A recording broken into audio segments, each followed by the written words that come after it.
Everybody, welcome to tonight's live. I'm Dr. Tammy. I'm so glad you're here. I see Eminem and Kate, and who else is here? I'm just giving it a few more minutes to let everybody hop on. Queen Pearl, I love that. So I am here Monday, Wednesdays, and Fridays at 7. So if you are interested in all things hormones and having a wonderful, amazing life and improving your quality of life with hormones or have hormone questions, you are in the right place. And so we have a usual little tribe that comes. So I usually try to wait just a few minutes till everybody kind of has a minute to hop on because it's just right on the hour right now. So welcome if you're new though. So a little housekeeping, please bring your questions. And I try to get to everybody's question, but I don't always see them if I'm turned around writing on the board. So ask them again. Hi, Melanie Rose. Ask them again if you don't see that I've answered it. Hi, Ariana, and Kay is here. Hello, hello. All things hormones. We're talking all things hormones tonight. So if you're struggling or you have extreme exhaustion, you are not going to want to miss this. So stick around. And little housekeeping too is if you like the content, you can click the little screen and share some hearts. And there's also a share button. So if you have friends who are struggling with hormone issues too, and you think they could benefit from this, that's great too. And if you want free information on hormones and all things hormones, you can go to my link in bio, and I have tons of free downloads, everything from hair loss to genetic conditions that can cause all sorts of health and wellness demise issues. So make sure you go there. And I see Mimi and Danielle is here. Okay.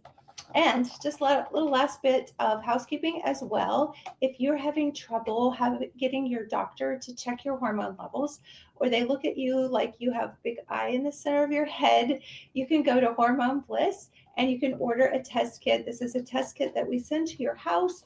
It has free shipping and free shipping back to the lab, and you do this at home. And it's just a simple saliva test. So you just fill the little tube up with your saliva. You do this questionnaire, you put any medications that you're on, any symptoms that you're having. There's a whole checklist, everything from neuropathy to dry eyes, urinary problems, hair falling out, brain fog, all the things. So you just fill that out and you send that in, and then we do an analysis for you and talk about getting you on some bioidentical hormones. And that is the plan to change lives. I always say that if I can make the conversation at least where there's informed consent for 50% of the female population while I'm here on this planet, I will feel like I have done my job, because there are studies that have been done in the past that were not only wrong, but really hurt women. And now when we hear the word hormone, we hear the word estrogen, and we think cancer, and we say, oh, I can't take hormones. And there are doctors to this day that are still perpetuating that myth. And so that is my mission, to undo that narrative.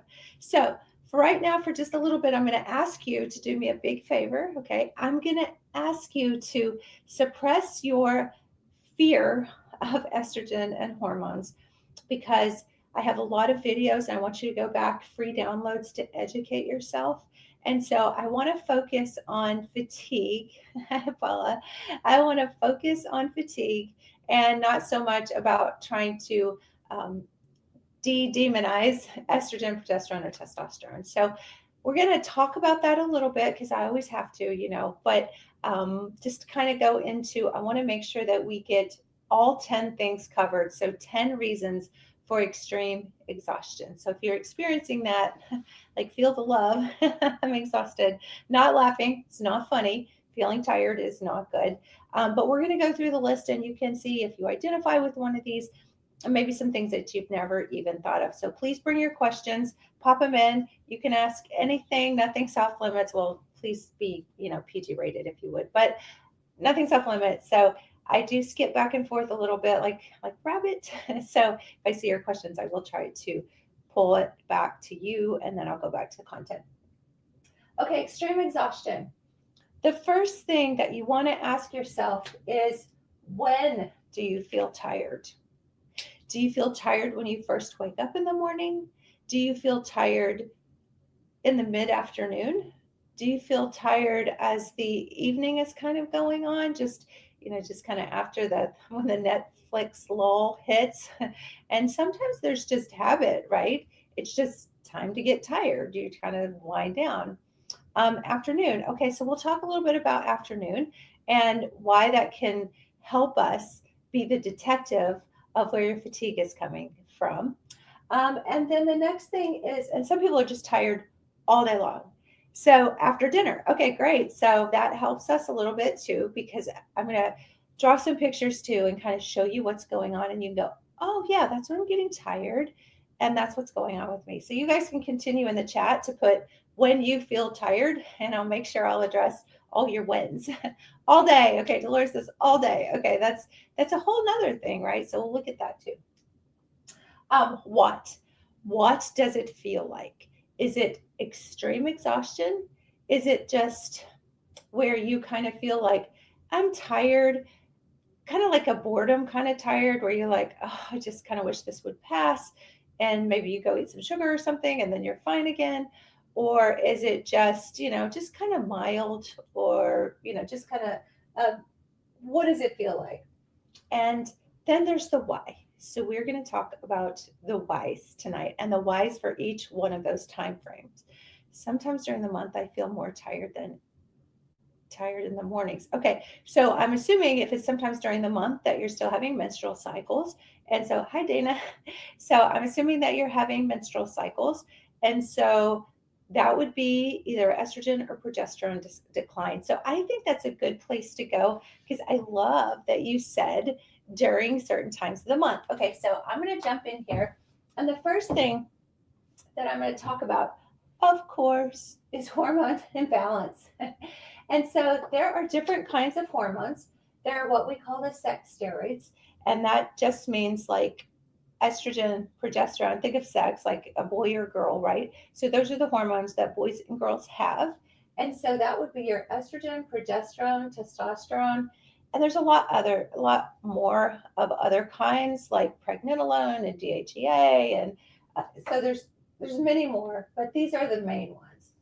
Okay, thyroid is a hormone, and that is your master metabolism. So you can imagine if your metabolism isn't working, you're going to be tired.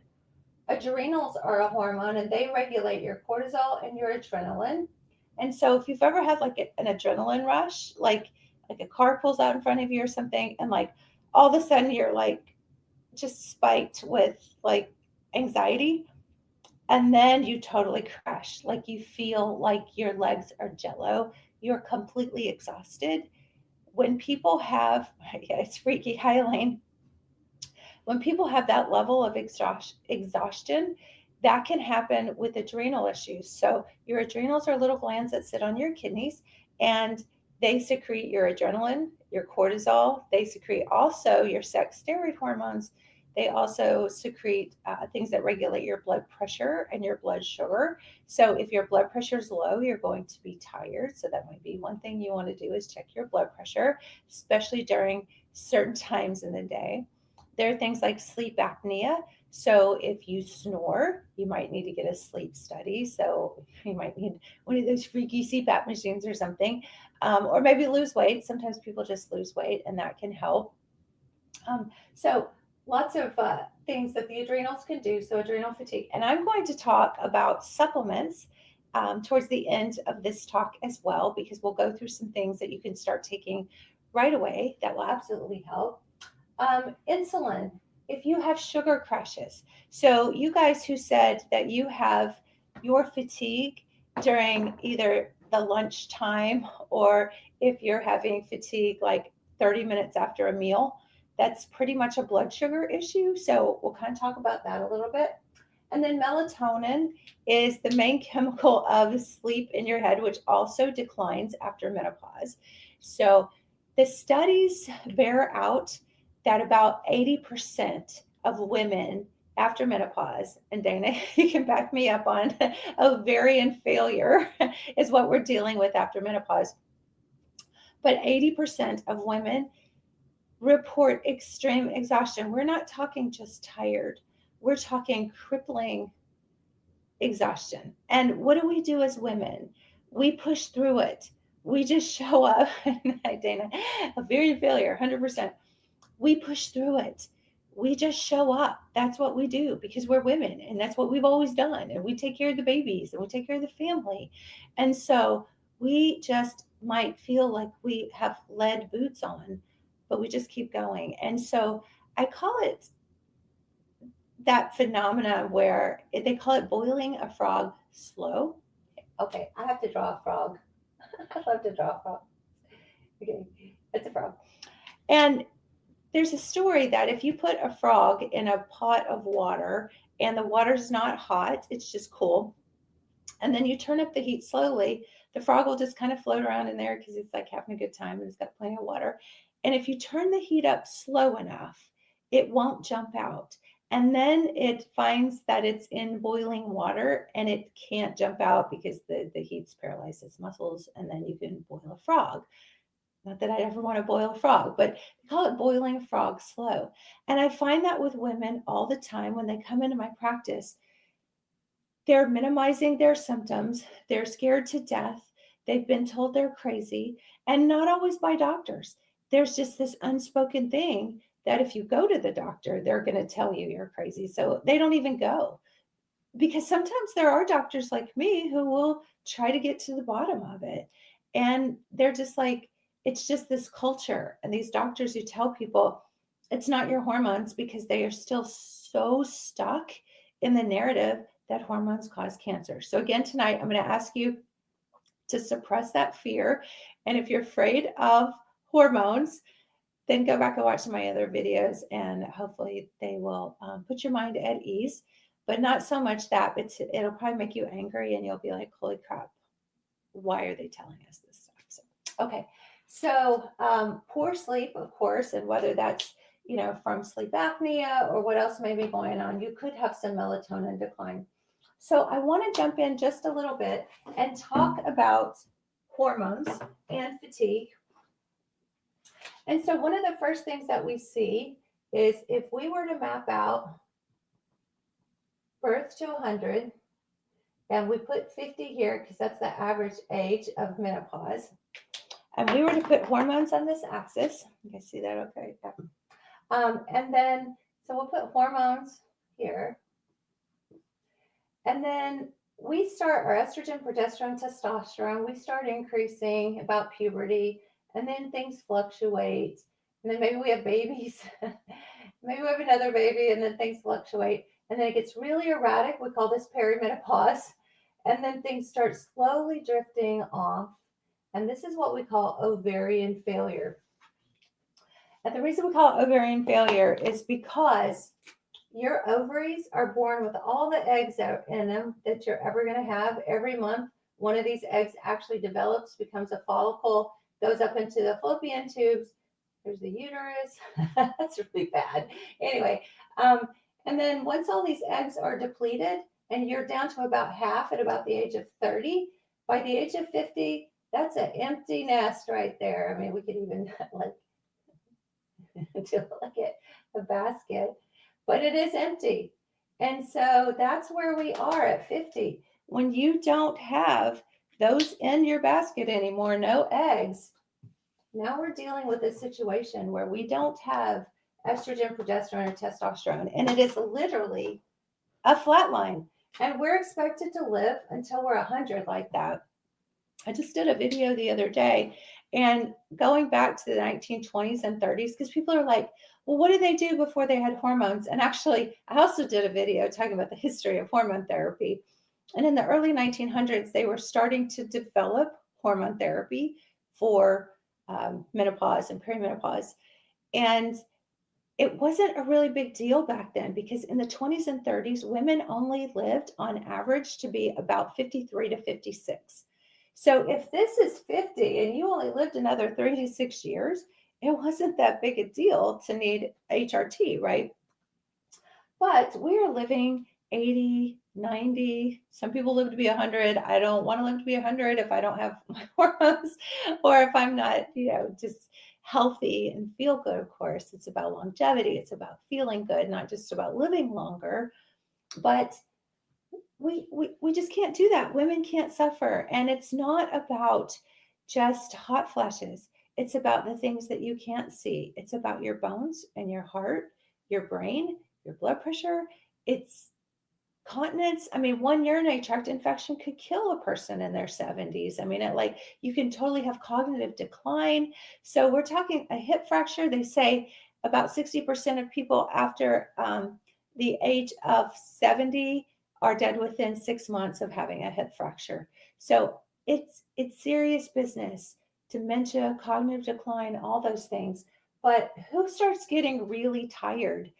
When they say the stats, over 80% of women over the age of 50 are experiencing extreme exhaustion.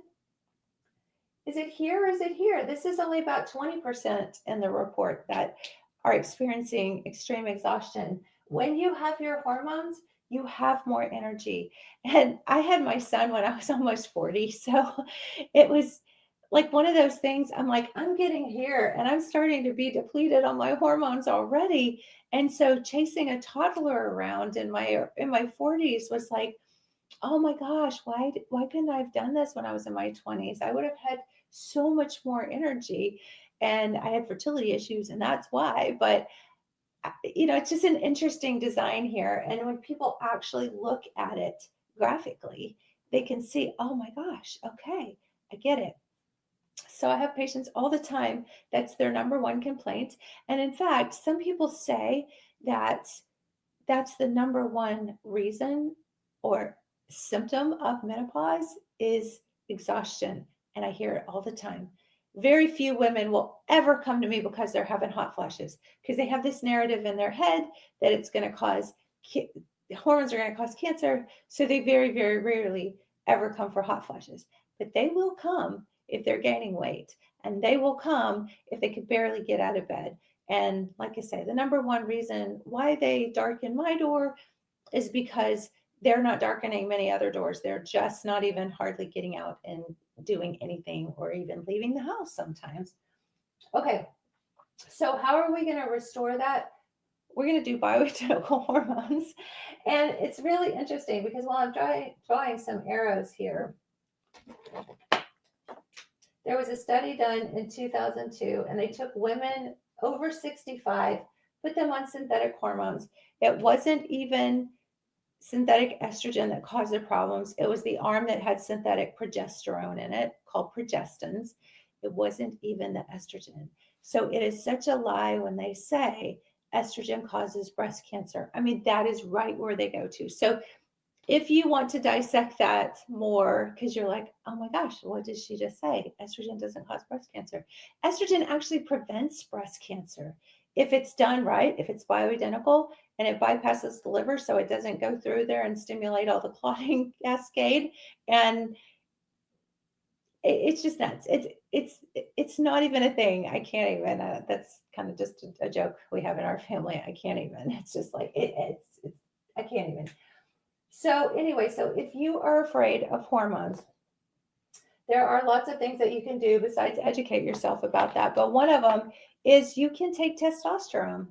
Testosterone does not directly convert in the tissues into estrogen. Testosterone has to convert either in the fat or liver or through the adrenals to estrogen. So some women choose to do just topical testosterone. But to me, it's all about the balance. And if you want to really feel good and not be exhausted, you have to replace these 30-year-old hormones. Okay. Let's see what else is on there. One of the other things on there too is inflammation. And if you have a lot of inflammation, that affects the immune system. And anybody who has a lot of inflammation, autoimmune disorders, cancer, anything like that, they're going to be tired.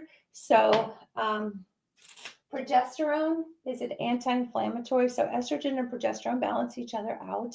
So always make sure if you're on estrogen that you're on progesterone too, because estrogen by itself can be what they call proliferative, meaning it can increase growth of cells. And then those cells could have other problems like tumor growth or something like that. So always put the progesterone with it. So when I say the synthetic progesterones were the bad guy, now I'm saying estrogen, if it's done right, bioidentical, topical, don't go through the liver, and it has progesterone to balance it out, it is 100% safe.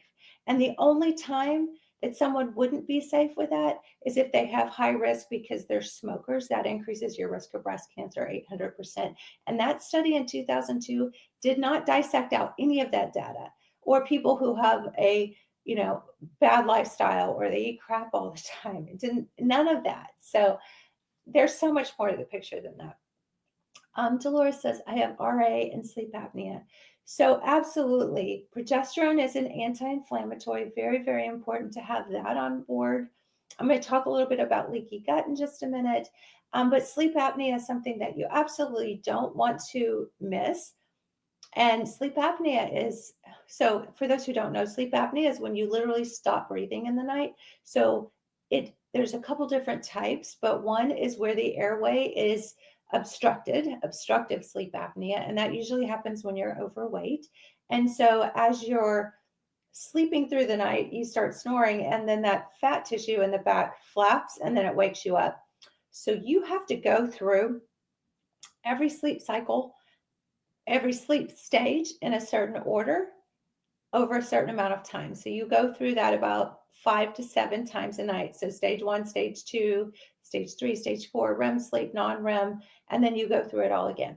So if you're snoring, you might not even wake up completely, because I have people tell me I don't wake up through the night. But if your brain is alerted just a little bit, you're not going to go through all those sleep cycles the way you need to. And then you're going to have disrupted sleep, and your metabolism is not going to work because you burn off most of your CO2, which is how your body releases fat. Crazy, I know. But so you're not going to be rested. So you're going to be extremely exhausted during the day. And most people who are overweight are going to be tired, because it's like, even if you're 40 pounds overweight, it's like carrying a 40-pound bag of dog food around all day long. So weight loss is really important, which also means that you have to get your thyroid working, right? So that's a big thing. I see a lot of women have thyroid dysfunction after menopause because estrogen and thyroid compete with each other through the liver. Okay, so let's see, what was the next one? Adrenals, insulin. Oh, okay, I want to do insulin. So those of you who said that you are tired in the morning or midday or in the evening, one of the things with your blood sugar is, if we were to map out 24 hours, so this is hours, and so this is when you wake in the morning, and this is at night. So you wake up in the morning, let's say this is 8 a.m., and you wake up, and then let's say this is 11, and then let's say this is 1 o'clock, and then maybe 3 o'clock, and then this is, we'll just put 9 o'clock at night here. I'm just picking numbers. And so you wake up and you have some sugar, and the sugar spikes here. And then your body has a sugar hormone, sugar storage hormone called insulin. So I'm going to put insulin in orange. And insulin responds to this, and it pulls the sugar down, and then you get sort of this thing. So now you have an insulin spike, and you eat again, and then it drops, and then you have another insulin spike, and then you eat again. Hopefully you don't eat at 9 o'clock, but that's sort of the way the day goes, and then the insulin balances out here. And this is all in response to you having sugar. And so it's supposed to go like this. This is a good peak. But what happens is, when you eat sugar too much, you get something called insulin resistance. And now insulin doesn't work anymore. And so now it doesn't grab on, and you get a sugar spike. Well, when you get a sugar spike, insulin just goes crazy. And insulin's like, oh my gosh, we got to get you, and we got to pull you down. And then there's a super exaggerated response. And so the blood sugar, oh, that was supposed to be the sugar. the blood sugar now is being pulled all the way down here. So this is below baseline. This is what we call low blood sugar. And it is exhausting. And this is the sort of exhaustion. When I said, what does it feel like?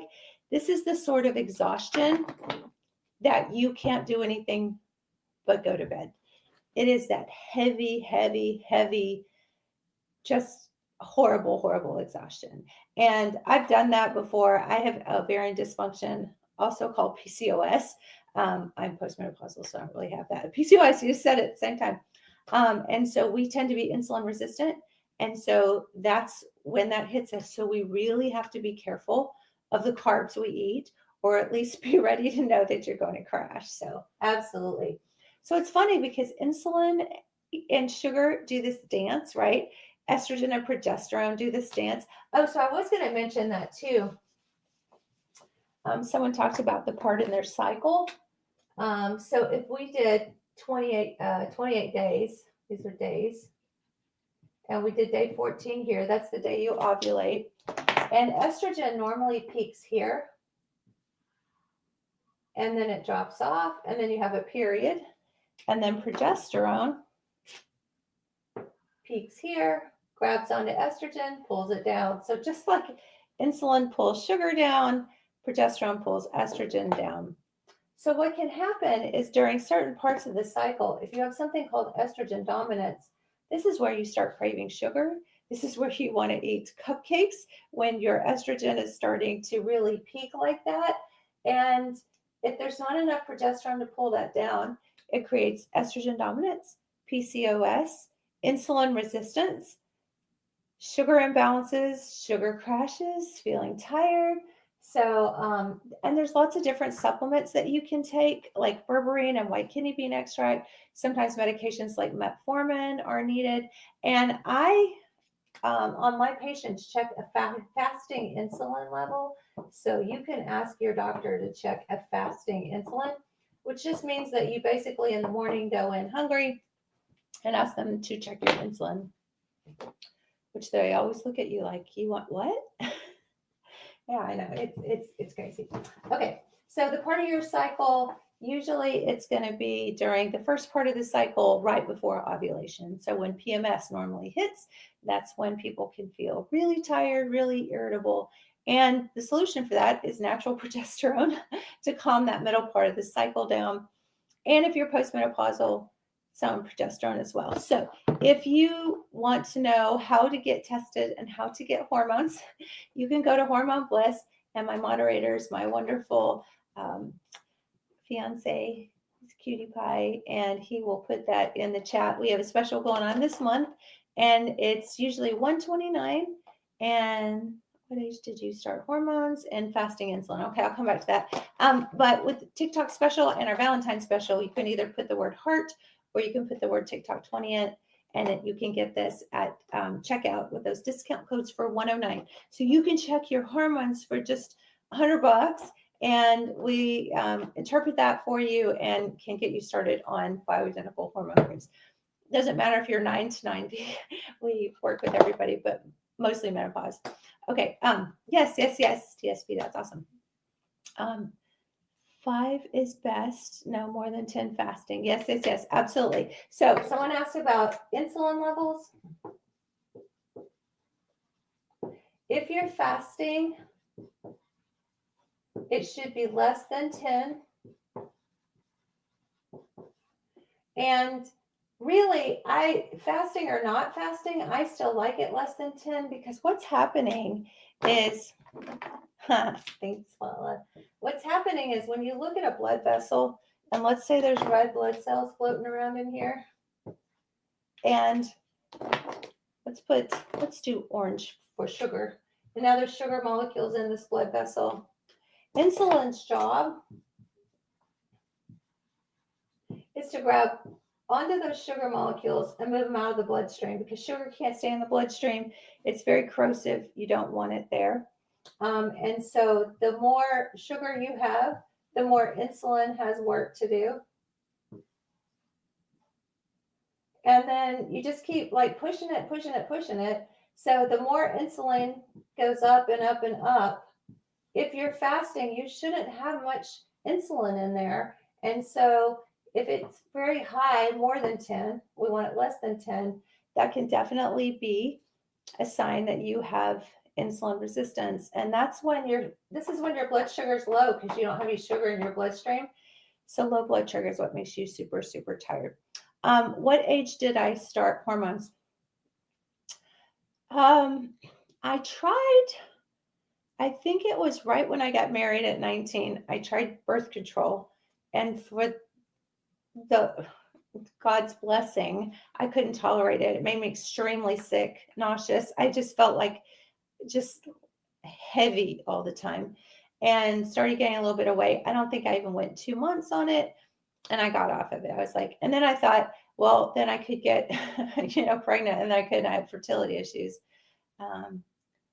Statins, GLUT4. Yeah, actually, you're absolutely right on the statins. And statins actually can block he's talking about cholesterol medication, and can actually block your cholesterol production, which you need for your brain health and your neurons. And so if you have brain fog, that can make you feel tired as well.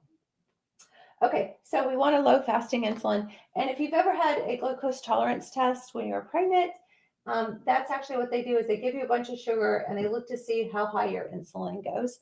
And this is a predisposition to diabetes because once you get where your insulin doesn't work at all, now you have a ton of sugar in here and now you have diabetes. So absolutely, insulin can be an issue.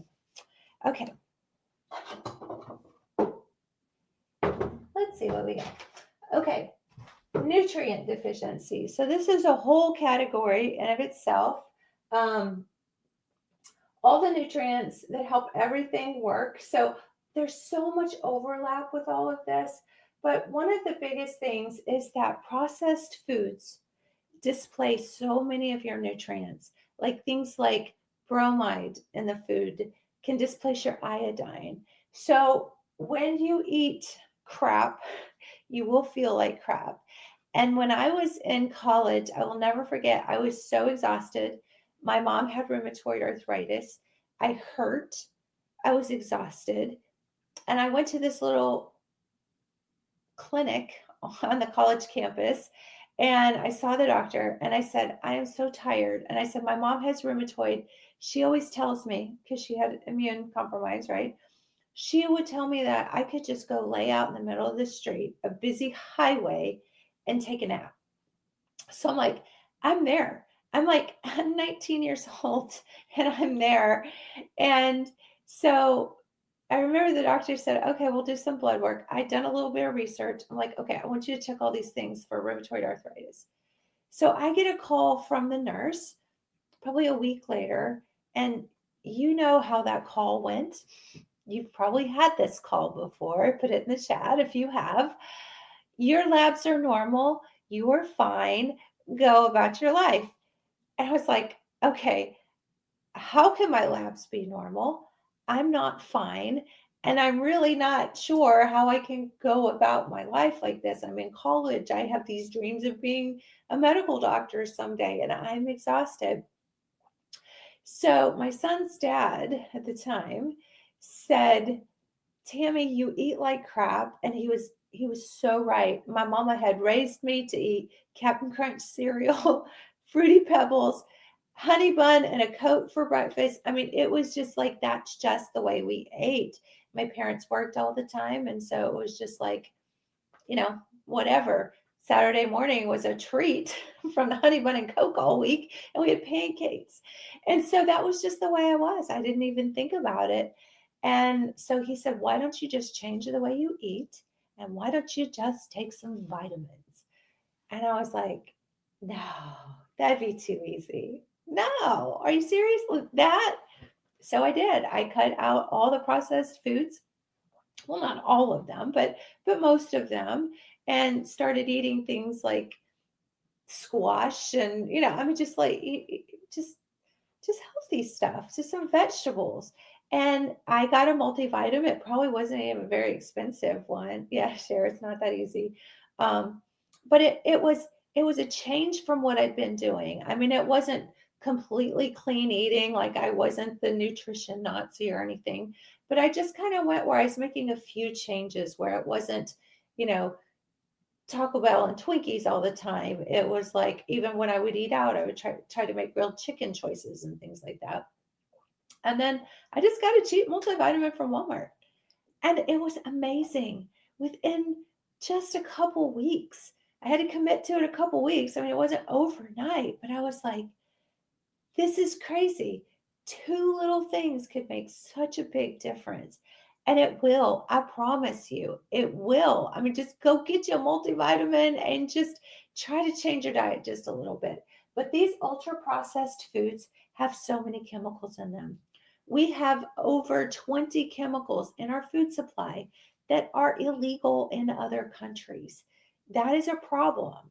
And so just getting they call it shopping on the periphery of the grocery store, because in the center of the grocery store is where all those processed foods are with preservatives, because the outside of the perimeter is where, things are going to go bad fast, so they have to sell those off. But the things in the middle are like the ramen noodles. Oh my gosh, like the worst stuff. But ramen noodles will be ramen noodles 20 years from now. You can put them in your survival pack if you want, right, honey? My fiance laughs at me because he's like, I'm a survivalist. I have boxes that look like the Red Cross in my garage, but it's another story. But yeah, so yeah, just nutrition is super, super important. And it doesn't take that big a change before you can really start noticing a difference. Um, some of the worst chemicals are MSG, high fructose corn syrup. And you know what's interesting is, without getting in a big discussion about MSG, most people know MSG from Asian food, right? Because it makes it not really spicier, but saltier, and it makes it just taste better. It just makes your taste buds light up. But they're actually, MSG, monosodium glutamate, is actually a byproduct of some breakdown in things like natural things like protein powders and stuff. So, um, you just have to, there's a little bit different from natural versus when they add it as an additive. But, even if you think I'm doing protein powders and I'm doing something good for my body because I don't have time to eat, but I'm doing this cheap protein powder, that could be a problem too. So sometimes people are thinking they're doing the right thing, and then that's not the right thing. So just something to think about.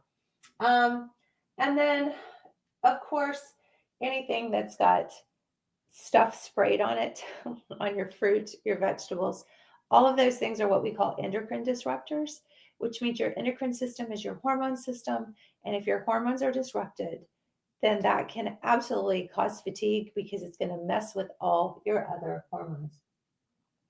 Okay, some nutrient deficiencies, and I'll talk about some supplements here in just a little bit to kind of give you an idea if you want to make a good list. B12, um, B9, which is folate, and B5, which is pantothenic acid, magnesium, vitamin D, iron, NAD. All of those things actually can help with mitochondrial decline. And the mitochondria is inside the cell. We have the DNA down here in this little powerhouse here. And so all of the power is in the cell. Right. Hi, Reagan. High fructose corn syrup in my soda. Yes, Reagan. I love you. Okay. Reagan's my friend. She's our hormone bliss princess. So say hi to Reagan if you haven't met her before. Okay.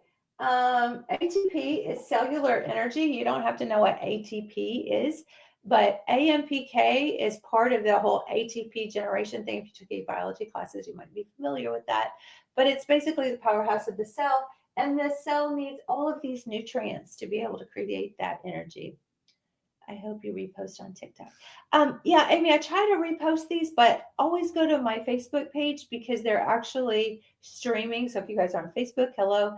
And then they're kind of not frozen there, but they're always there. Or on my YouTube channel, they're always there. So once they record, they're out there. On TikTok, I have to go repost them. So sometimes it takes me a day or two, and then sometimes they won't repost at all. So Can I take inositol and saw palmetto at the same time? I don't know of any reason you can't take inositol and saw palmetto at the same time. So if people aren't familiar with that, saw palmetto is really good for blocking DHT, which is a testosterone endpoint conversion, which can cause problems with things like acne and hair loss and things like that. Inositol is really good for blood sugar. So can you talk more about estrogen dominance and what causes this? So estrogen dominance is usually a situation where your body is not able to regulate during. I have to draw a picture. I can't talk without a pen in my hand. Okay, so here is 28 days. Here's day 14 when you ovulate. And so estrogen spikes during this part of the cycle, and then progesterone kicks in, and then it usually does this kind of thing. And then progesterone spikes during this part of the cycle, and then it does this sort of thing. If there's not enough progesterone to balance out that estrogen, then that estrogen will do this. And that is what we call estrogen dominance. And when that happens, you feel like you're in PMS all the time, because that's when PMS happens. And then it can cause a whole disruption to the endocrine system.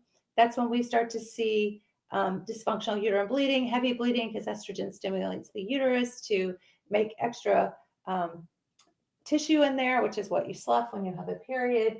And so usually I just treat that with bioidentical progesterone during this part, so we can give, wrong color. So we can use progesterone to calm that peak down. And that makes it look a little bit more like the curve it's supposed to be. And what can happen too is over different cycles, if you don't get a handle on this, then you'll start having irregular bleeding, because sometimes it will spike at different times.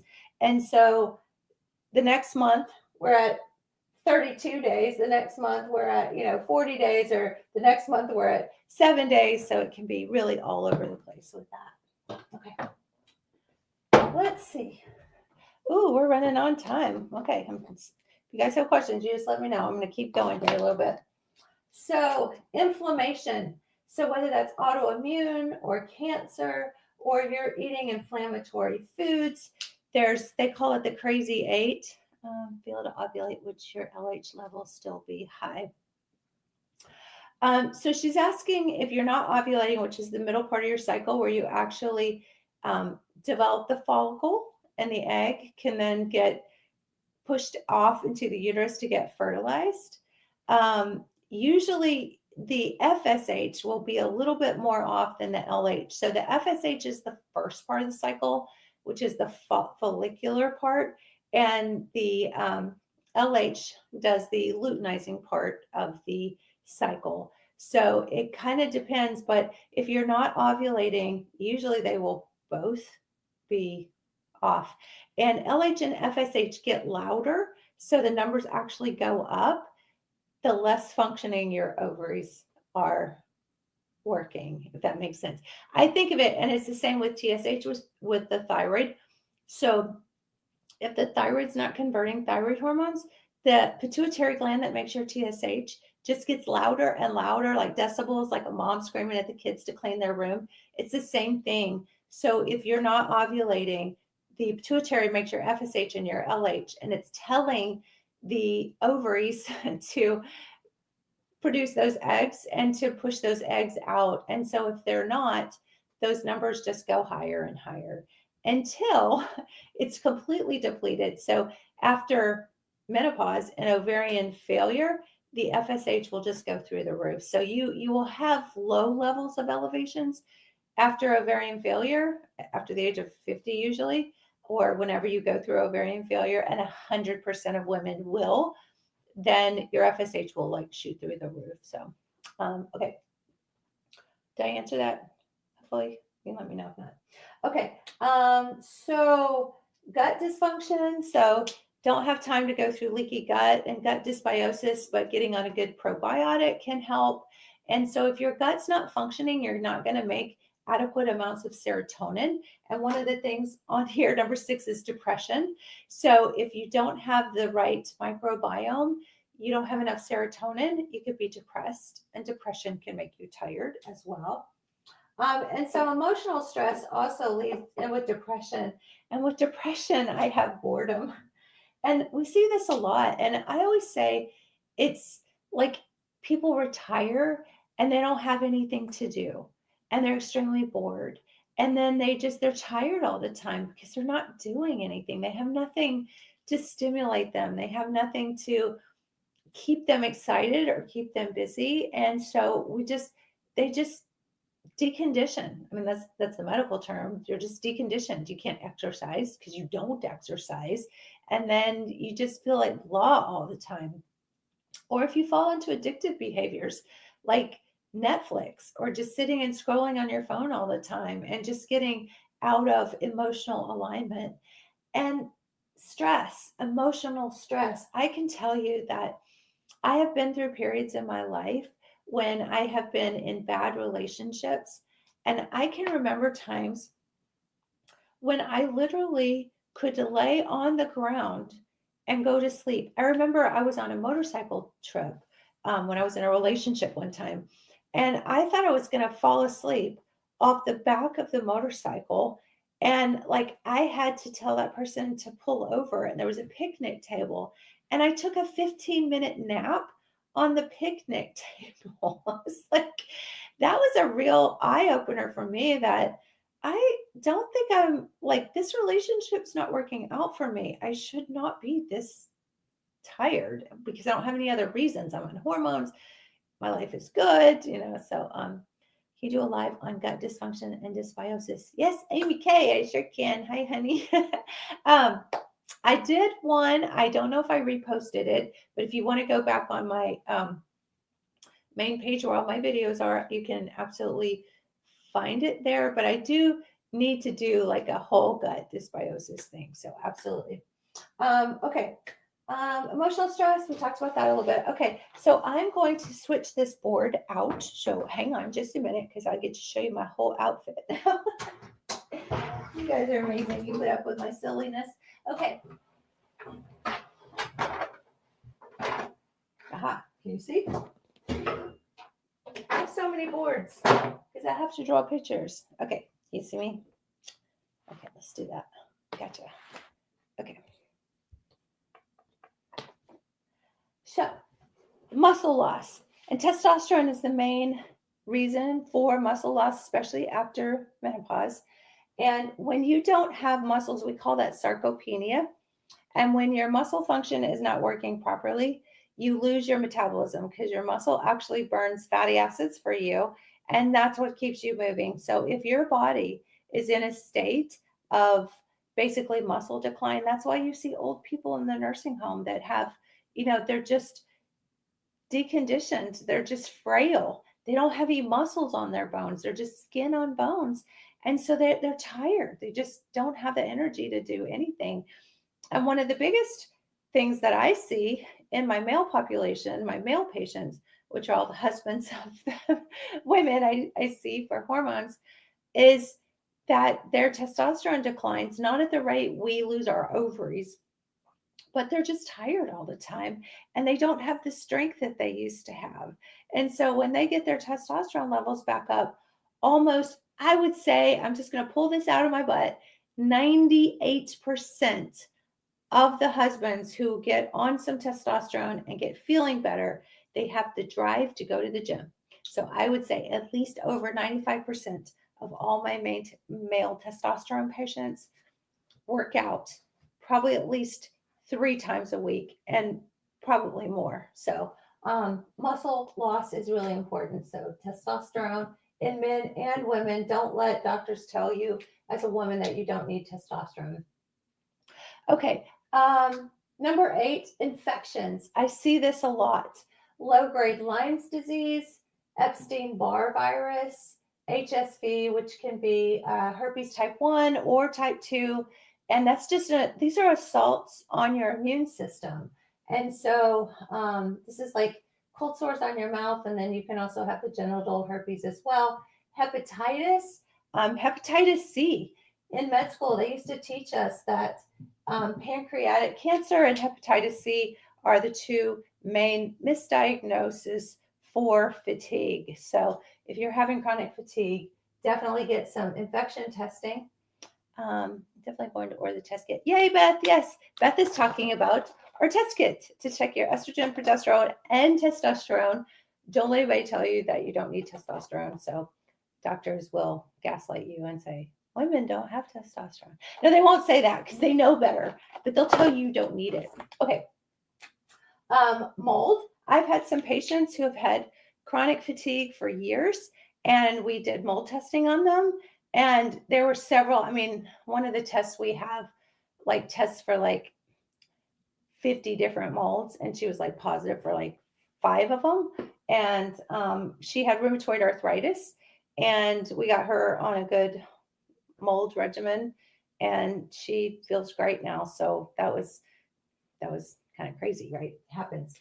And candida is a yeast that, like yeast infections like women get, but it is a systemic yeast. I actually had a run-in with that probably about 5 years ago, and was having some fatigue. My gut biome got off, and I checked my candida levels, and they were like 8 times the where they should have been. I mean, it was nuts. So, and then we have protocols for that too. How do we treat candida overgrowth? The main way you treat candida overgrowth is, number one, get on a good probiotic, because that will balance out the microbiome. So you normally have yeast and you normally have bacteria in your gut. So if you've ever been on a strong antibiotic that wipes the good bacteria out, then the yeast just have a party. They're like, there's nobody here to police us. And so, and then yeast grows on sugar. So you have to go on a low sugar diet. So we do have a candida cleanse. If you guys ever want that, I can send you that protocol. Just direct message me, and I'm happy to do that. Antibiotics is mold. Yeah, it's funny you said that, because there was some bread in the break room the other day, and we don't eat much bread, the whole grain bread. But I was like, I was teasing my gang, because I'm just, a passionate entrepreneur, right? I mean, I have my hormone business, and I'm like, hey, I'm going to start another business. And they're like, are you kidding me? I'm like, yeah. I'm like, we're going to start a penicillin business, because they actually grow antibiotics like penicillin from mold. So there are certain medications that can be extracted from mold spores. That is very true. But yeah, don't go eating yucky bread. Yeast growth in my esophagus, had no clue that was a thing. Yeah, absolutely. Kind of like an antibiotic. Yeah, women get yeast infections. You can get thrush in the mouth and down the throat and everything, but you can get it systemically as well. It can be everywhere. It can cause rashes, all sorts of things. How do you stop sugar cravings? Supplements, for sure. I'm going to go through some supplements. I know I'm about out of time, but especially things like white kidney bean extract, things like berberine. I have my, it's called Carb Melt. It's my insulin stabilizer supplement. I don't have any more, just because I got really exhausted. It was another business. But anyway, it had like everything, like berberine and white kidney bean extract and raspberry ketones and all those things. So there are a lot of insulin stabilizers that can help. And then you literally just have to bite the bullet. Sometimes people are like, go, cold turkey. And then some people, oh, sorry, they're saying my time's almost up. So I know I got to wrap this up. Carmel, yes. Yes, I'm very brokenhearted about it. I am going to bring it back one day, because it was a true labor of love. It was 5 years of pouring my heart and soul into. The problem with weight loss, though, is there are such strict guidelines out there, and I get it, because people can't make promises, but it was so successful. But it's just exhausting trying to keep up with the rules for marketing. So anyway, okay. Low ferritin, low iron, especially if you're having a lot of menstrual heavy cycles, you're bleeding out, you're losing your iron. So ferritin is something that you can check, because even if your iron isn't low, you can check a ferritin and see that's a carrier protein. And medication side effects. And so many women go on medications because they are tired. So they put you on stimulants, or they put you on, I don't know, like you're having heart palpitations. So they put you on a beta blocker and that makes you tired. And I'm not telling anybody to stop any medications, but I am saying that read the side effects on the medications that you have at home tonight. If you're on meds, especially if you're on multiple meds, read the side effects of them and see if drowsiness or fatigue is on the top of the list. And then talk to your doctor about that and say, I'm tired all the time.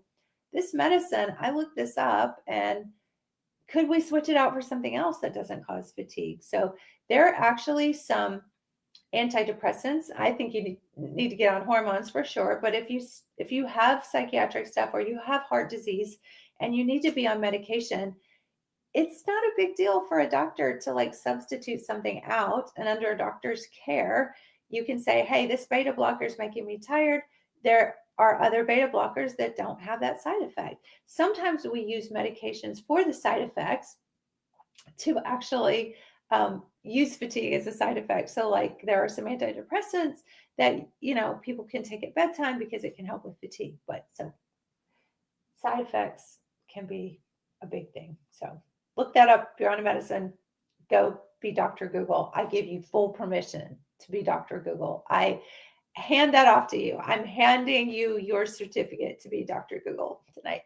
Okay, so supplements, omega fatty acids, which is just like MCT oil, refined coconut oil, fish oil, your Bs, which are folate, which helps with clearing toxins, and not folic acid. I did a video on that the other day. If you see folic acid, run. Think of battery acid, not good. Folate is very different. B12 helps your cellular energy, and then B5 or pantothenic acid helps your adrenals. Iron, if you're low. Magnesium glycinate or malate. Malate is really good for the ATP energy production in the cell. Glycinate's really good for bones, but either one of these can help with energy production. CoQ10 actually helps with your mitochondrial function and energy. D3 helps regulate your testosterone carrier proteins. K2 helps it get into the cells. Adrenal support, ashwagandha, glutathione, and NAD can be very helpful as well. If you guys want, I have a fatigue in a box protocol. And if you will direct message me, I will send you a link. I have a company called Full Scripts, and I have a whole box of supplements in there. And what this is a nutraceutical warehouse, or just where they all go. So everybody that's super, super good quality, like Metagenics, Thorne, Biotics, just all the good companies that are vetted and have, folate, not folic acid, methylcobalamin, B12, not cyanocobalamin. So the best of the best. And I have a protocol that has 7 different supplements. Not that you need them all, but it's got a good multi, and then it's got NAD, and it's got a whole bunch of the Bs and stuff, be complex. So they're like all in one thing. So I try to make it simple. If you want to direct message me, I'll send you a link to, you can actually order them. You get a 20% discount off everything in there. They have like a commission thing, but I put my commissions to give you guys the discount. So I don't make, anything off that when I forward those commissions on those kind of energy in a box kind of stuff. So, and then you can auto order and get on their subscription plan and stuff. So, okay. So feel free to do that. Direct message me. Or you can even go into one of my other videos and just put in the comments, I want your energy in a box protocol.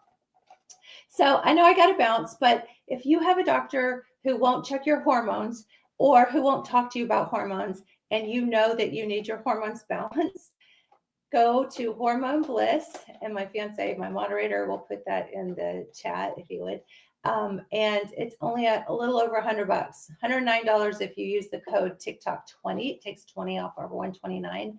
Free shipping back to the lab, simple saliva test. There's a whole questionnaire in here. We get all your symptoms, match your symptoms up with your lab test.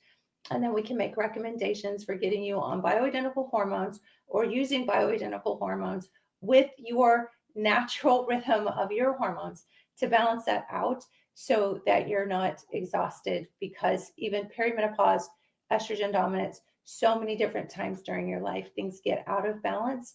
And if you're still having menstrual cycles, sometimes you don't have to do hormones very long to get progesterone, to get your estrogen dominance under control. Perimenopause, I think it's really important that you start getting on hormones so that you can balance that out so they're not fluctuating so wildly. And then after menopause, when you're an ovarian failure, this is life changing and life saving. So, highly recommend you at least check your levels and know where you're at. So, I have bruises all over the top of my leg from bioidentical pellets. Yeah, I'm not a huge pellet fan. You guys will hear me talk about pellets a lot. I actually have to take pellets out of people sometimes. So, yeah, and pellets can bruise. I know that firsthand. So, yeah, if you have a lot of bruising, your platelets could be low. So, like taking ibuprofen and things like that. So, something to look out for if you do pellets on a regular basis as well. And sometimes there's lots of other things that can cause low platelets. So, I'll also say there are medical conditions. If you are tired, go get checked out, because there are medical conditions like cancers, autoimmune conditions against platelets, against white blood cells. Your immune cells could be off. Check your white blood cells, check your iron levels. There are so many labs that you can do that. Don't miss that. Do your homework. If you ever want to DM me, I can tell you some different labs that you can ask your doctor for too, because you have to be your own advocate, unfortunately. Autoimmune, absolutely, Michelle. Autoimmune will just make you absolutely exhausted.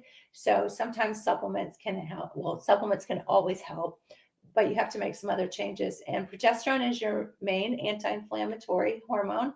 And so sometimes just getting on progesterone can make a huge difference. My mom had rheumatoid arthritis and she was on progesterone cream. She called it her sleep cream, and it helped so much with her arthritis pain. So, absolutely super important.